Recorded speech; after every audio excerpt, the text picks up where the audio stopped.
मित्रांनो, खरोखर आम्हाला अभिमान आहे एक सातारकर म्हणून, कारण या सायफन पद्धतीनं आलेल्या पाण्याचा योग्य प्रकारे विनियोग, जसं पुण्यामध्ये तुम्हाला कात्रजला पेशव्यांनी अत्यंत उत्कृष्ट अशी या ठिकाणी बांधणी करून शहर वसवलं आहे, तसंच साताऱ्याचं वैशिष्ट्य आहे.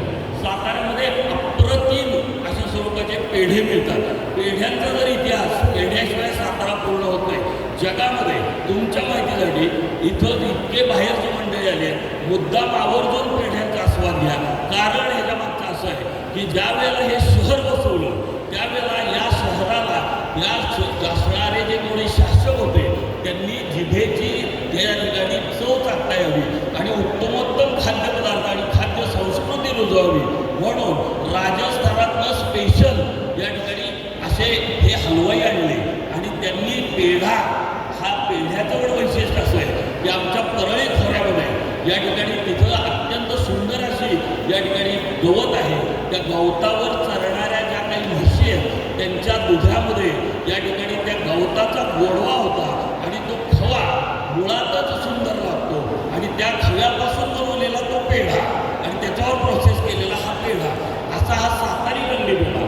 त्याही पलीकडे जाऊन ब्रिटनच्या राणीनं या ठिकाणी या खव्याच्या बनवलेल्या पेढ्याची स्मृती करताना एक अप्रतिम दस्तऐवज या ठिकाणी साताऱ्यामध्ये आमच्या लाटकर पेढेवाल्यांकडं किंवा मोदी पेढेवाल्यांकडं हा दस्तऐवज तुम्ही पाहू शकता. ताम्रपट त्यांना पाठवलेला आहे. म्हणजे या गोष्टी या साताऱ्याचं वेगळेपण जपणार आहे. या सगळ्या श्रेणींमधून शोरवीर याही पलीकडं मिलिटरी अक्षरी गावामध्ये धोरटी या देशाचं संरक्षण करणारा आणि सगळ्यात गौरवलेला असं एकमेव गाव म्हणून ज्याची ख्याती जगामध्ये असं साताऱ्याच्या जवळ मिलिटरी अक्षरीमध्ये या ठिकाणी सैन्यामध्ये भरपूर काही लोकांची संख्या आहे. जिकडं बघावं तिकडं संगीत असेल, काव्य असेल, कथाकार असतील, नाटककार असतील, स्वतःची एक वेगळी ओळख, स्वतःच्या बोलण्याचं स्वतःचं एक वेगळं व्यक्तिमत्व जपणारा सातारकर, असे आमच्या साताऱ्याची प्रसिद्धी.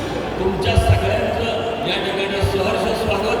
अप्रतिम असा आनंद घ्या, निसर्गाचा आनंद लुटा, कारण की निसर्गाने मुक्त हस्ताने या ठिकाणी उधळण केली आहे आणि हे सगळं वैविध्य जपणाऱ्या या साताऱ्यामुळे आपल्या सगळ्यांचं या ठिकाणी स्वतः आयोजकांतर्फे आम्ही स्वागत करत या ठिकाणी तुमचं यासाठी कौतुक करण्यासाठी, तुम्हाला या ठिकाणी इन्स्पायर करण्यासाठी सर्व सातारकर ज्या दिवसाची वाट बघतात ते काही तासावर अवलंबून आहे. तुम्ही यशस्वी तर व्हाल, यश हे सगळं तुमच्या मनाच्या बजावर अवलंबून आहे. प्रत्येक नाण्याच्या दोन बाजू असतात, ईच आणि big coin has got two facets. त्याप्रमाणे यश आणि अपयशाचा विचार नाही, केवळ जल्लोष आणि उत्साह हे जर बघायचं असेल तर या आजूबाजूला तुम्ही जिथं फिरताय तिथं जे काही संपूर्ण चाललेलं आहे तिथं केवळ आणि केवळ उत्साह आणि जल्लोष आहे.